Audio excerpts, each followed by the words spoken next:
Well, we're very grateful to St. Luke for reminding us of things Jesus said to us.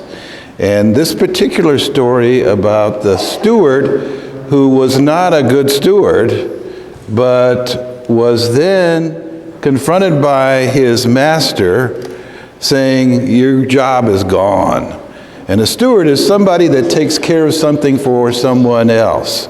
So obviously he wasn't taking care of what the master had asked him to do.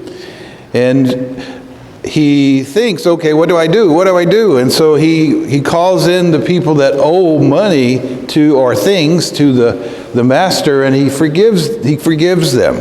And the master sees this, and even though the steward was bad, he compliments him and that he had been really doing what we would call a very holy moment.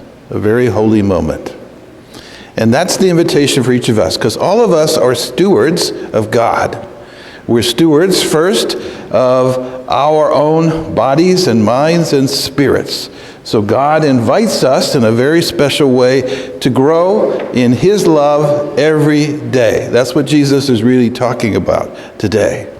And then the second is to grow in our love of one another. And that's actually what began to happen for this steward who was bad. All of a sudden he realized, I need to start loving the people around me that I work with. And I need to care for them.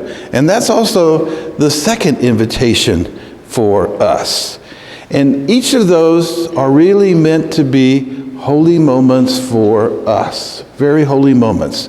Moments in which we let God work in our lives. So a holy moment is when we're open to God, and then a holy moment is when we let God work through us to do something that's really good. Really good.